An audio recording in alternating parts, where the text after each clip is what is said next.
Orange நன்னாரி சர்பத் எப்படி செய்கிறதுன்னு பார்க்கலாம். அதுக்கு நன்னாரி சர்பத், ஆரஞ்சு, சியா சீட்ஸ் எடுத்துக்கலாம். இப்போ நம்ம சியா சீட்ஸை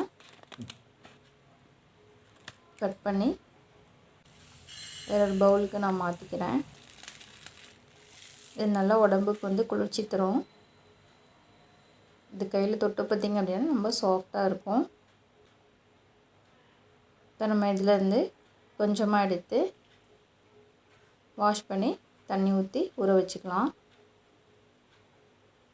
நீங்கள் வாஷ் பண்ணுறப்போ ஃபில்டரில் வந்து வாஷ் பண்ணுங்கள். அப்போ தான் சீட்ஸ்லாம் கீழே போகாமல் இருக்கும். இல்லை அப்படின்னா நம்ம கீழே விட்டுருவோம். இப்போ தண்ணி ஊற்றி நம்ம 5 நிமிஷம் ஊற வச்சுக்கலாம். அடுத்து நம்ம ஆரஞ்சு கட் பண்ணி எடுத்துக்கலாம். உங்களுக்கு எந்த அளவுக்கு ஆரஞ்சு டேஸ்ட் வேணுமோ அந்தளவுக்கு நீங்கள் ஆரஞ்சு வந்து சேர்த்திக்கோங்க. இப்போ நம்ம லைட்டாக ப்ரெஸ் பண்ணோம் அப்படின்னாவே ஜூஸ் வந்து ஈஸியாக வந்துடும். இப்போ நம்ம ஃபில்ட்ரு பண்ணி இதோட சீட்ஸ்லாம் எடுத்துக்கலாம் தனியாக.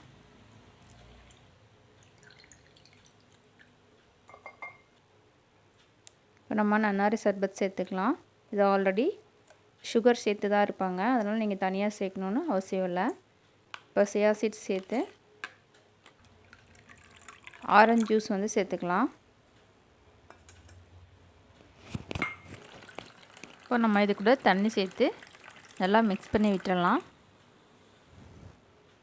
இப்போ நம்ம ஐஸ் க்யூப்ஸை பாட்டிலில் சேர்த்துக்கலாம். இது கூட நம்ம சியா சீட்ஸ் சேர்த்து நல்லா மிக்ஸ் பண்ணி விட்டுடலாம். எந்தளவுக்கு உப்பி பெருசாக வந்திருக்கு பாருங்கள். இப்போ நம்ம இது கூட ரெடி பண்ணி வச்சுருக்க ஆரஞ்சு நன்னாரி சர்பத்தை சேர்த்து மிக்ஸ் பண்ணி விட்டோம் அப்படின்னா சுவையான ஆரஞ்சு நன்னாரி சர்பத் ரெடி. இது நீங்களும் செஞ்சு பாருங்கள், கண்டிப்பாக உங்களுக்கு பிடிக்கும். என்னோடய சேனலுக்கு சப்போர்ட் பண்ணுங்கள், லைக் பண்ணுங்கள், ஷேர் பண்ணுங்கள். தேங்க்யூ ஃபார் வாட்சிங்.